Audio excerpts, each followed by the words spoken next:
Hello student, welcome back to my channel Samrat academy. Student, मेरा नाम है आकाश। मेरे प्यारे विद्यार्थियों, क्लास 10th वालों के लिए वीडियो बहुत ही ज्यादा इंपॉर्टेंट है। अगर 2023 बोर्ड एग्जाम देने वाले हैं तो वीडियो को थोड़ा सा भी मिस नहीं करना है। मैंने आप लोगों से प्रॉमिस किया था कि बहुविकल्पीय प्रश्न तो मैं करा रहा हूँ डेली आप लोगों को। आज की वीडियो में 70 नंबर बिल्कुल आप लोगों को पक्का होगा।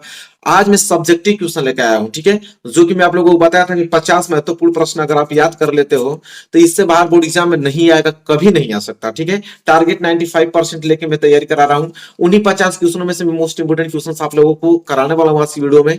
आपने कहा था सर सोल्यूशन बता दिए, 100% आज से सोल्यूशन स्टार्ट हो गया, समझ लीजिए उसका, ठीक है। सीरियल बाई हमने जो 50 क्वेश्चन आप लोगों को लिखवाया था सेम उसी तरह मैं आप लोगों को सोल्यूशन कराने वाला हूँ। वीडियो को लाइक कर दो, चैनल पर नया तो चैनल को सब्सक्राइब कर दो। इस वीडियो में हम टारगेट 2000 लाइक रखा हूँ, क्योंकि आपका बहुत रिक्वेस्ट आता सर कि सब्जेक्टिव क्वेश्चन जो है 6 नंबर वाले, 4 नंबर वाले जो दीर्घोत्तरीय लघुत्तरीय वो प्रश्न आप करा दीजिए। तो बिल्कुल मैं लेकर आ गया हूँ, बस आप लोगों को मन से पढ़ना है, ठीक है। तो अच्छे तरीके से मैं पूरा जी जान लगा दूंगा आप लोगों के लिए, और आपको भी अच्छे तरीके से क्वेश्चनों को याद करके और अच्छे नंबर लेके आने हैं। तो चलिए वीडियो स्टार्ट करते हैं और पहला क्वेश्चन मैं आप लोगों को बताता हूं, जिसमें से पहला प्रश्न आप देखिए जो कि बहुत इंपॉर्टेंट है। संयोजन अभिक्रिया तथा वियोजन अभिक्रिया क्या है, एक उदाहरण दीजिए, ठीक है। बहुत very very most important question है। हमेशा क्वेश्चन यहां से आएगा कि संयोजन अभिक्रिया किसे कहते हैं और वियोजन अभिक्रिया किसे कहते हैं। ये दोनों तो आप लोगों को अभिक्रिया याद होनी ही चाहिए, ठीक है। तो मैं आपको बताता हूं सबसे पहले संयोजन अभिक्रिया क्या होती है। सिंपल है, तुरंत समझ में आ जाएगा आप लोगों को। देखिए, संयोजन अभिक्रिया वह रासायनिक अभिक्रिया है जिसमें दो या दो से अधिक प्रकार के पदार्थों के अणु परस्पर जुड़कर केवल एक ही प्रकार के पदार्थ के अणु बनाते हैं।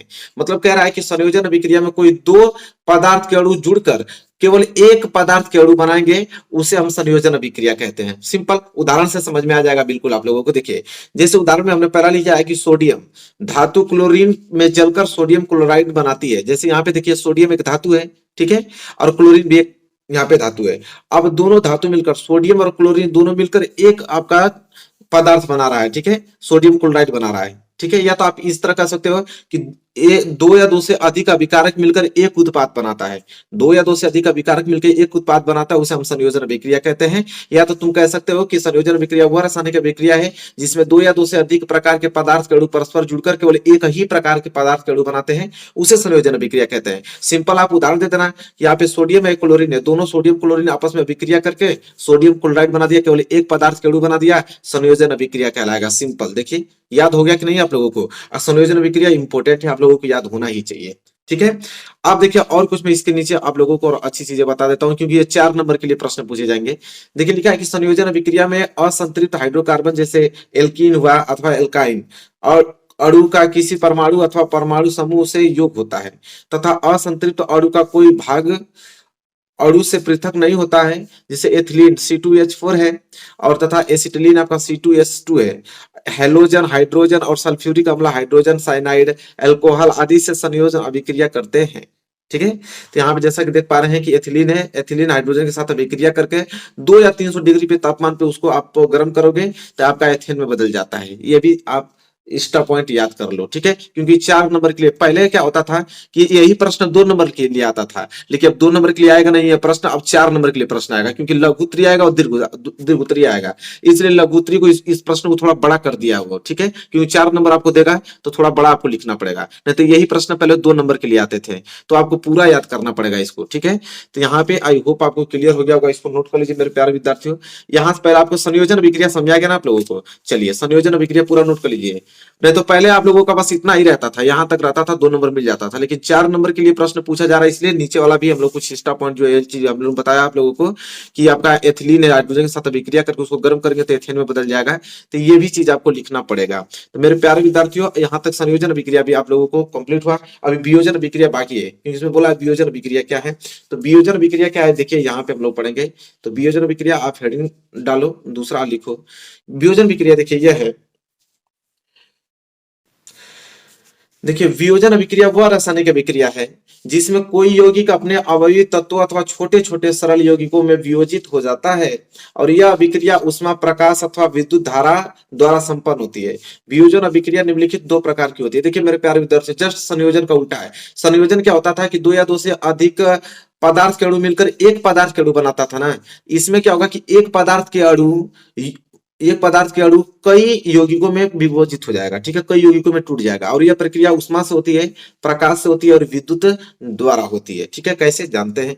पहला देखिए, उष्मीय वियोजन, जो उष्मा के द्वारा हो, जैसे कि जब किसी पदार्थ के वियोजन की अभिक्रिया उष्मा देने पर होती है तो उसे उष्मीय वियोजन कहते हैं। मतलब कि कोई भी पदार्थ है, अगर उसको उष्मा करके, उष्मा देकर उसको कई टुकड़ों में तोड़ोगे तो वो उष्मीय वियोजन कहलाएगा। जैसे भी समझ में आ जाएगा आप लोगों को। जैसे उदाहरण देखिए, पोटेशियम क्लोराइड का वियोजन। तो देखिए पोटेशियम क्लोराइड का वियोजन कैसे होता है कि पोटेशियम क्लोराइड, जैसे KClO3, ये उसका सूत्र होता है। तो पोटेशियम क्लोराइड को गर्म करने पर यह पोटेशियम क्लोराइड KCl तथा ऑक्सीजन में वियोजित हो जाता है। देखिए पोटेशियम क्लोराइड केवल एक ही पदार्थ के अणु है ना, पोटेशियम क्लोराइड। अब इसमें हमने उष्मा दिया, इसको अपघटन कराया, उष्मा देने पर देखिए पोटेशियम क्लोराइड में और ये ऑक्सीजन में टूट गया, मतलब दो अलग अलग यौगिकों में टूट गया, अणु में टूट गया, ठीक है। तो ये कहलाएगा आप लोगों का वियोजन अभिक्रिया। लेकिन उष्मा के द्वारा हो रहा है तो उसमें वियोजन कहलाएगा, ठीक है। तो उसमें वियोजन समझ में आ गया आप लोगों को, कोई दिक्कत नहीं होनी चाहिए। इसके बाद विद्युत वियोजन, जो विद्युत देने पे टूटे। जैसे जिस रासायनिक अभिक्रिया में यौगिक गलित अवस्था में या जलीय विलयन में का विद्युत प्रवाहित करने पर वियोजन हो जाता है, उसे विद्युत वियोजन कहते हैं। सिंपल इसका भी उदाहरण वही होगा, ठीक है। एक एग्जांपल लेके मैं आप लोगों को समझाता हूँ, क्योंकि एग्जांपल देना बहुत ही ज्यादा जरूरी है। देख लीजिए यहाँ पे, जैसे सोडियम क्लोराइड का विद्युत वियोजन।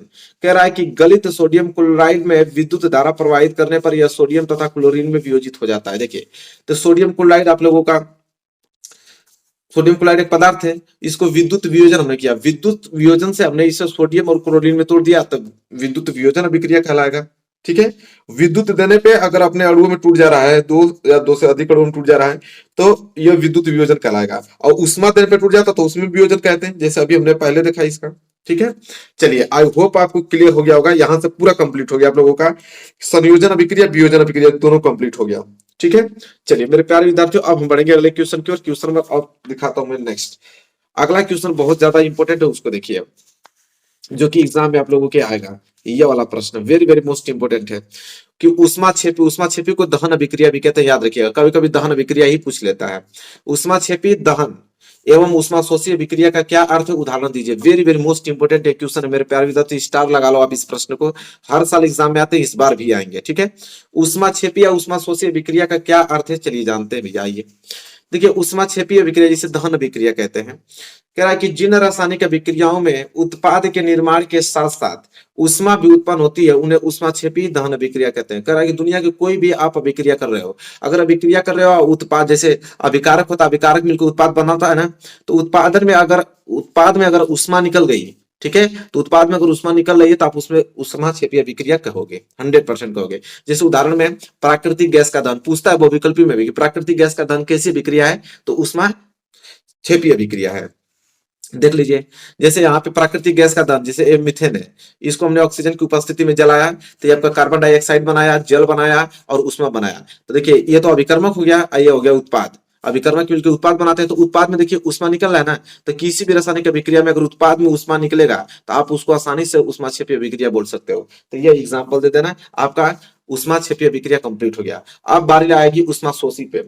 उष्मा शोषी अब देखेंगे कि उष्मा शोषी किसे कहते हैं। तो भाई उष्मा शोषी मतलब कि उष्मा सोखती हो उसे कहेंगे। जैसे मैं यहाँ देख लीजिए, इसको मैं हटाता हूँ। उष्मा शोषी अभिक्रिया डालिए, लिखिए इसमें कि जिन रासायनिक अभिक्रियाओं में ऊर्जा अवशोषित होती है उन्हें उष्मा शोषी अभिक्रिया कहते हैं। मतलब पहले ही उष्मा की जरूरत पड़ेगी। जैसे नाइट्रोजन और ऑक्सीजन, अगर हम नाइट्रोजन को ऑक्सीजन की उपस्थिति में जलाएं, ठीक है, तो उष्मा यहाँ से माइनस होगी। माइनस का मतलब कि इसको जलाने के पहले ही इसको उष्मा की आवश्यकता होगी, तो इसको उष्मा नहीं मिलेगा तब तक ये जलेगा नहीं, ठीक है। तो उसे बोलेंगे उष्मा शोषी अभिक्रिया। और उसमें क्या होता था कि उत्पाद में उष्मा हम लोगों को इस तरह निकलता था जलाने पर, लेकिन इसको जलाने के लिए पहले ही उष्मा चाहिए, तो इसलिए हम माइनस घटाया हूं, ठीक है। और वहां पे प्लस किया था, प्लस मतलब निकलती है, माइनस मतलब पहले इसको चाहिए, ठीक है। जैसे उदाहरण भी है, इसको आप नोट कर लो। तो ये प्रश्न कंप्लीट हो गया आप लोगों का कि उष्मा छेपी अभिक्रिया, उष्मा शोषी अभिक्रिया किसे कहते हैं, ठीक है। आगे बढ़ेंगे, अगला प्रश्न आप लोगों को दिखाता हूं। ये प्रश्न देखिए वेरी वेरी मोस्ट इंपोर्टेंट है। क्या है, अम्ल, क्षार तथा लवण की परिभाषा एक एक उदाहरण सहित दीजिए। वेरी वेरी मोस्ट इंपोर्टेंट है। पूछता है कि अम्ल किसे कहते हैं, क्षार किसे कहते हैं, अंतर भी पूछ लेता है, ठीक है। तो चलिए देखते हैं। तो देखिए अम्ल क्या होता है, वे पदार्थ जो जलीय विलयन में हाइड्रोजन आयन देते हैं अम्ल कहलाते हैं। वे पदार्थ जो जलीय विलयन में हाइड्रोजन आयन देते हैं, कोई भी पदार्थ है अगर उसको जल में आपने डाला, अगर H+ आयन दे दिया, समझिए कि अम्ल है, सिंपल। जैसे उदाहरण में HCl है, HCl को पानी में डालोगे तो H+ अलग हो जाएगा, क्लोरीन माइनस अलग हो गया। इसी तरह HNO3 है, इसको अगर पानी में डालोगे तो H प्लस अलग हो जाएगा, NO3 माइनस अलग हो जाएगा। तो देखिए इसको पानी डालने पे H प्लस दे रहा है ना, H प्लस, तो समझ लीजिए कि ये क्या है, अम्ल है, सिंपल। और नीचे में कुछ आप लोगों को बता देता हूँ, अब देखो कि किंतु हाइड्रोजन आयन या प्रोटीन जलीय विलयन में स्वतंत्र रूप में नहीं रह सकता है, यह जल के अणु से संयोग करके हाइड्रोनियम आयन H3O बनाता है। कभी कभी कुछ बच्चे इस तरह भी कहेंगे, आप समझिए, कुछ लोग कहेंगे कि जो जल में घुलकर H3O प्लस आयन बनाता है उसे हम लोग अम्ल कहते हैं। तो बिल्कुल कहते हैं, कैसे आप समझ लीजिए कि जैसे ये कह रहा है कि जैसे HCl है, HCl जब उसको पानी में डालोगे तो H प्लस आयन में टूट जाएगा, लेकिन H प्लस आयन जो होता है वो स्वतंत्र रूप से नहीं रह सकता है, वो तुरंत पानी के साथ मिलकर आपको H3O प्लस आयन बना देता है। तो H3O प्लस आयन का ये या तो H प्लस आयन का ये दोनों बात एक ही है, ठीक है। आप ये परिभाषा दो तरीके से दे सकते हो कि वह पदार्थ जो जलीय विलयन में घुलकर H प्लस आयन दे या H3O प्लस आयन दे उसे हम अम्ल कहते हैं। तो दोनों परिभाषा आप दे सकते हो, ठीक है। तो यहाँ पे आप देख लियो कि वही अभिक्रिया में लिखा हूं, जैसे H प्लस आयन टूट गया, हाइड्रोनियम आयन, हाइड्रोनियम आयन स्वतंत्र रूप से नहीं रह सकता, इसलिए जल के साथ अणु, जो जल के अणु होते हैं उसके साथ अभिक्रिया करके हाइड्रोनियम आयन बना लेता है। इसी बात को मैं यहाँ पे लिखा हूं, ठीक है। चलिए इसके बाद देखिए, ये तो आप लोगों का अम्ल रहा, ठीक है। तो इसी चीज को आप और अच्छे से एक्सप्लेन कर सकते हो इस तरह कि अतः अम्ल वे पदार्थ हैं जो जलीय विलयन में H3O प्लस आयन देते हैं, ठीक है। तो पहला परिभाषा दे दो या तो दूसरा परिभाषा दे दो। जैसे में HCl है और जल के साथ अभिक्रिया करके H3O प्लस आयन दे रहा है, क्लोरीन माइनस दे रहा है। इसी तरह HNO3 है, जल के साथ अभिक्रिया करके H3O प्लस आयन दे रहा है, NO3 माइनस दे रहा है। तो या तो तुम ये वाला परिभाषा दे दो, ये वाला परिभाषा देखिए, ये एग्जांपल लिख लो, ठीक है, या तो इसको डिटेल में लिख के ये वाला एग्जांपल दे दो, या तो H3O प्लस आयन देगा या तो H प्लस आयन देगा, उसे हम बोलते हैं अम्ल बोलते हैं, सिंपल। अब बारी आएगी क्षार पे। अब क्षार किसे कहते हैं, देखो यहाँ पे, तो वे यौगिक जो जलीय विलयन में हाइड्रोक्सिल आयन मतलब OH माइनस देते हैं, हाइड्रोक्सिल आयन के अतिरिक्त और कोई ऋणायन नहीं देते हैं, क्षार कहलाते हैं। मतलब क्या था, अम्ल तो वो था कि जिसे पानी में डालते थे तो H प्लस आयन देता था या तो H3O प्लस आयन देता था, ठीक है। लेकिन क्षार में क्या होता है कि जब इसको यौगिक को पानी में डालोगे तो OH माइनस देगा, मतलब हाइड्रोक्सिल आयन देगा, ठीक है, हाइड्रोक्सिल आयन देगा। जैसे उदाहरण में समझ लो यहाँ पे, जैसे NaOH सोडियम हाइड्रोक्साइड है, इसको जब जल में डालोगे तो Na प्लस आएगा, OH माइनस आएगा। इसी तरह NH4OH है, इसको पानी में डालोगे तो NH4 प्लस आएगा, OH माइनस। देखो OH माइनस आ रहा है, OH माइनस आ रहा है ना पानी डालने में, तो ये हो जाएगा आपका क्षार हो जाएगा, ठीक है। कुछ पॉइंट और लिखो कि जलीय विलयन में हाइड्रोक्सिल आयन भी जलयोजित हो जाते हैं, वे क्षारक जो जल में घुलनशील होते हैं क्षार कहलाते हैं। देखिए जो आप लोगों का प्रकृति में जो आपका पाया जाता है वो क्षारक पाया जाता है, ठीक है। तो जो प्रकृति में पाया जाता है उसे क्षारक कहते हैं। क्षार किसे कहते हैं कि वे यौगिक जो जल में डालने पर पूरी तरीके से घुल जाए उसे क्षारक कहते हैं, ठीक है। वही चीज लिखा है कि जलीय विलयन में जो हाइड्रोक्सिल आयन भी जलयोजित हो जाते हैं, वे क्षारक जो जल में घुलनशील होते हैं क्षार कहलाते हैं। जैसे कास्टिक सोडा, कास्टिक पोटास, ये से तब जल में डालोगे तो ये पूर्ण रूप से घुल जाते हैं एकदम, तो पूर्ण रूप से घुल जाएंगे तब ये आपका क्षार कहलाएंगे, ठीक है। मतलब कि दुनिया का सभी क्षारक पाए जाते हैं, दुनिया में प्रकृति में जो भी पाया जाता है वो क्षारक पाया जाता है। अगर वो यौगिक पानी में घुल गया तब जाके वो क्षार कहलाएगा। जैसे में कास्टिक सोडा हुआ, कास्टिक पोटास हुआ, ठीक है, इस तरह। तो ये तो अम्ल क्षार हो गया। अब हम अगला परिभाषा देखेंगे लवण का, कि लवण किसे कहते हैं, ठीक है। तो चलिए मेरे प्यारे विद्यार्थियों लवण देखते हैं यहाँ पे। तो लवण यहाँ पे है कि वे पदार्थ जिनके जलीय विलयन में हाइड्रोजन आयन H प्लस के अतिरिक्त कोई अन्य धनायन तथा हाइड्रोक्सिल आयन के अतिरिक्त कोई अन्य ऋण आयन हो, लवण कहलाते हैं। कह रहा है कि लवण वही कहलाएगा कि H प्लस आयन के साथ कोई और अन्य धनायन हो, या हाइड्रोक्सिल आयन आ रहा है तो उसके साथ भी कोई एक ऋण आयन हो, तब जाके लवण कहलाएगा। जैसे में देखो जिंक सल्फेट है, देखो जिंक सल्फेट को जब हम लोग पानी में डालेंगे यहाँ पे पदार्थ को, तो जिंक प्लस में आ गया और H4 माइनस में आ गया, तो कोई प्लस में आ गया एक माइनस में, तो एक धनायन आ गया एक ऋणायन आ गया, ठीक है। इस प्रकार के विक्रिया को मतलब लवण कहेंगे, ठीक है, कि ये क्या है, लवण बना रहा है। देखो ये इसी प्रकार NaCl हुआ, CuSO4 हुआ, KNO3 हुआ, NH4Cl हुआ आदि, ये क्या है, सब लवण है, ठीक है। जैसे हाइड्रो यहाँ पे लिखा हाइड्रोक्लोरिक अम्ल HCl एक प्रबल अम्ल है तथा मैग्नीशियम हाइड्रोक्साइड MgOH होल्टवाइज दुर्बल क्षार है, ठीक है। प्रबल अम्ल प्रबल क्षार, ठीक है। तो इस तरह आप लोग लवण का परिभाषा दे दोगे मेरे प्यारे विद्यार्थियों। होप आपको क्लियर हो गया होगा अच्छे तरीके से, एक एक वर्ड आप लोगों को समझ में आ रहा होगा। बहुत ज्यादा इंपॉर्टेंट क्वेश्चन आपको बता रहा हूं, इससे बाहर जा ही नहीं सकता बोर्ड एग्जाम, मेरा वादा है, ठीक है। इसके बाद अगर हम आगे बढ़े तो अगला प्रश्न की शुरुआत होगी यहाँ से, जो कि बहुत ज्यादा इंपॉर्टेंट है कि बेकिंग सोडा बनाने की विधि तथा गुणधर्म लिखिए। कि बेकिंग सोडा कैसे बनता है, उसकी विधि क्या है, गुणधर्म लिखिए। बहुत ही ज्यादा मोस्ट इंपोर्टेंट एक क्वेश्चन है, एक क्वेश्चन आपको मिस नहीं करना है, सारे क्वेश्चन एग्जाम में आने वाले हैं। तो चलिए देखते हैं बेकिंग सोडा बनाने की क्या विधि है, क्या गुणधर्म है। उत्तर लिखेंगे कि बेकिंग सोडा का रासायनिक नाम जो होता है वो सोडियम बाइकार्बोनेट तथा अणु सूत्र उसका NaHCO3 होता है। पहली बात तो याद होना चाहिए कि बेकिंग सोडा को जो रासायनिक नाम होता है उसको हम सोडियम बाइकार्बोनेट कहते हैं और सूत्र होता है NaHCO3। बनाने की विधि हटनी डालिए, लिखेंगे कैसे बनेगा यह। तो यह सोडियम हाइड्रोक्साइड के सांद्र विलयन में अधिक मात्रा में कार्बन डाइऑक्साइड गैस CO2 प्रवाहित करने पर प्राप्त होता है। क्या कहना चाह रहा है कि जो सोडियम हाइड्रोक्साइड है उसका सांद्र विलयन में अधिक मात्रा में कार्बन डाइऑक्साइड गैस प्रवाहित करेंगे ना तो यह प्राप्त हो जाता है। जैसे में देखो NaOH ये आपका सोडियम हाइड्रोक्साइड है, उसको कार्बन डाइऑक्साइड से हम प्रवाहित कर रहे हैं तो Na2CO3 प्लस जल बना रहा है। अब यहां से Na2 जो यहां से उठाएंगे और फिर इसको जल में मिलाएंगे, जैसे Na2CO3 और H2O है, ये पूरा प्रक्रिया उठाएंगे अब फिर इसको कार्बन डाइऑक्साइड से फिर प्रवाहित करेंगे, तब जाके सोडियम बाइकार्बोनेट आपको मिलेगा और ये आप लोगों का बेकिंग सोडा हो जाएगा, खाने वाला सोडा हो जाएगा। ठीक है, चलिए कह रहा है कि इसे बेकिंग सोडा भी कहते हैं। ठीक है, चलिए गुड़ क्या है, इसका गुड़ भी पूछा था। तो देखिए यह एक सफेद क्रिस्टलीय जल में अल्प विलेय पदार्थ, मतलब कि यह आपका जल में घुल सकता है। ठीक है, इसके बाद दूसरा है कि इसका जलीय विलयन क्या होता है, अम्लीय होता है। स्वाद कैसा होता है यह, इसका जलीय विलयन कैसा होता है, अम्लीय होता है, मतलब इसे अगर पानी में डालोगे तो H+ आयन देगा। ठीक है, इसके बाद तीसरा है कि इसको गर्म करने पर यह पोटेशियम कार्बोनेट धावन सोडा में टूट जाता है तथा कार्बन डाइऑक्साइड CO2 गैस निकलती है। कह रहा है बहुत अच्छी बातें हैं यह कि बेकिंग जो सोडा होता है उसको अगर आप गर्म करते हो तो धावन सोडा में चेंज हो जाता है। जैसे देखो NaSCO3, ठीक है, इसे गर्म करेंगे तो Na2CO3 ये हो जाएगा सोडियम कार्बोनेट जो कि धावन सोडा होता है। सोडियम कार्बोनेट और जल और कार्बन डाइऑक्साइड गैस निकल जाएगी। ठीक है, ये इसका हमने आप लोगों को बता दिया गुड़। ठीक है, इसका हमने आप लोगों को गुण बताया, बहुत इंपॉर्टेंट टॉपिक याद कीजिए। अभी हमने बेकिंग सोडा देखा ना, अब हम धावन सोडा देखेंगे। अब ये क्वेश्चन कंप्लीट हुआ, अब हम धावन सोडा देखेंगे। देखिए अब धावन सोडा सोडियम कार्बोनेट बनाने की विधि लिखिए। अभी हमने बेकिंग सोडा देखा था, धावन सोडा 100% एग्जाम में आते हैं, इसको आपको एकदम तैयार करना है किसी कीमत पे। तो चलिए देखते हैं धावन सोडा सोडियम कार्बोनेट जिसे कहते हैं उसकी बनाने की विधि क्या है। तो लिखेंगे कि धावन सोडा का रासायनिक नाम होता है सोडियम कार्बोनेट, इसका सूत्र होता है Na2CO3 10H2O होता है। ठीक है, याद कर लीजिएगा पूरा सूत्र इसका ये होता है।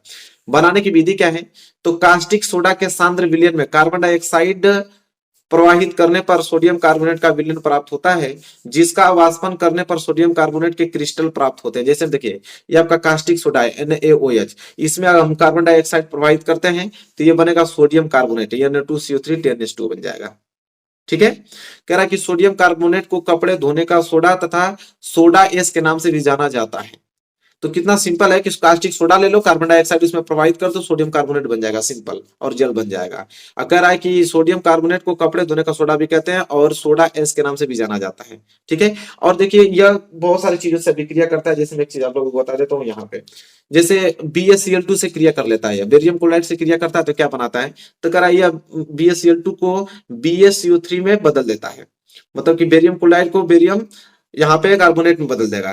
जैसे BaCl2 है, इसको हमने इससे अभिक्रिया कराया धावन सोडा से Na2CO3 से सोडियम कार्बोनेट से अभिक्रिया कराया तो BaCO3 बना दिया और यहाँ पे NaCl बना दिया, तो इसका गुणधर्म है। ठीक है, तो आई होप आपको क्लियर हो गया होगा इसका गुणधर्म। इसके बाद मेरे प्यारे विद्यार्थी जो अगला प्रश्न है जो कि बहुत ही ज्यादा इंपॉर्टेंट है, मैं वो आप लोगों को बताने वाला हूँ कि प्लास्टर ऑफ पेरिस, देखिए very very most important question आपको करा रहा हूं मैं कि प्लास्टर ऑफ पेरिस बनाने की विधि तथा उपयोग लिखिए, वेरी मोस्ट इंपोर्टेंट है। प्लास्टर ऑफ पेरिस बनाने की विधि तथा उपयोग लिखिए, आइए जानते हैं कैसे लिखेंगे। तो देखिए जिप्सम को अगर 120 और 130 डिग्री सेल्सियस पर गर्म करने से प्लास्टर ऑफ पेरिस बनता है। कह रहा है कि जिप्सम एक पदार्थ होता है, उसको अगर आपने 120 130 डिग्री सेल्सियस पर गर्म कर दिया तो प्लास्टर ऑफ पेरिस बन जाएगा। जैसे बनाने की विधि में देख लो आप, जैसे जिप्सम का सूत्र होता है CaSO4 2H2O, ये जो दो आगे लगा है ना ये संतुलित करने के लिए लगा है। ठीक है, मेन फार्मूला तो ये होता है जिप्सम का CaSO4 2H2O। ठीक है, ये जिप्सम होता है, इसको जैसे 120 130 डिग्री सेल्सियस पर गर्म करोगे ना तो तुरंत प्लास्टर ऑफ पेरिस बन जाएगा। प्लास्टर ऑफ पेरिस मतलब CaSO4 होल ट्वाइस 2H2O। ठीक है, CaSO4 होल ट्वाइस H2O, या प्लास्टर ऑफ पेरिस बन जाता है और साथ ही साथ जल भी बनता है जो कि भाप बन के उड़ जाता है। वो गुणधर्म इसके क्या है प्लास्टर ऑफ पेरिस के देखेंगे। तो देखिए पहला है कि प्लास्टर ऑफ पेरिस सफेद रंग का चूर्ण होता है, सफेद रंग का चूर्ण पाउडर होता है जो तेज गर्म करने पर निर्जल CaSO4 में बदल जाता है। कह रहा है कि यहाँ प्लास्टर ऑफ पेरिस उसको अगर गर्म करोगे तो तुरंत जिप्सम में बदल जाएगा, क्योंकि देखिए जिप्सम से ही प्लास्टर ऑफ पेरिस बना है और प्लास्टर ऑफ पेरिस को गर्म करोगे तुरंत जिप्सम और जल में तुरंत बदल जाएगा। ठीक है, इसके बाद दूसरा है कि प्लास्टर ऑफ पेरिस की जल से क्रिया कराने पर ऊष्मा उत्पन्न होती है और वह शीघ्रता से जिप्सम में बदलकर जम जाता है और इस क्रिया को प्लास्टर ऑफ पेरिस का जमना कहते हैं। मतलब वही चीज है आप लोगों का कि प्लास्टर ऑफ पेरिस, ठीक है, प्लास्टर ऑफ पेरिस की जल से अगर क्रिया करा दिया आपने तो तुरंत वो जिप्सम में बदल जाएगा, जो कि जिप्सम एक कठोर पदार्थ होता है और इसी क्रिया को हम लोग कहते हैं प्लास्टर ऑफ पेरिस का जमना कहते हैं। ठीक है, चलिए इसके बाद उपयोग लिख लेते हैं। उपयोग भी पूछा था, तो देखिए इसका उपयोग शल्य चिकित्सा में प्लास्टर करने में, जैसे हड्डी उड्डी टूट जाती है आप लोगों की, जो प्लास्टर में काम आता है वो यही आता है, प्लास्टर ऑफ पेरिस। सांचे और मॉडल बनाने में किया जाता है, मूर्तियों खिलौना, जो पहले की मूर्ति और खिलौना बनता था ये प्लास्टर ऑफ पेरिस से ही बनता था। ठीक है, तो इसका उपयोग भी हमने लिखवा दिया, आई होप आपको क्लियर हो गया होगा। चलिए मेरे प्यारे विद्यार्थी रुकेंगे नहीं, तुरंत बढ़ेंगे अगले प्रश्न की तरफ। और अगला प्रश्न वेरी वेरी मोस्ट इंपोर्टेंट है, उसको देखिए क्या है कि उदासीनीकरण अभिक्रिया क्या है। दो उदाहरण दीजिए, वेरी वेरी मोस्ट इंपोर्टेंट ये आप लोगों की अभिक्रिया, उदासीनीकरण अभिक्रिया क्या है, दो उदाहरण देना है।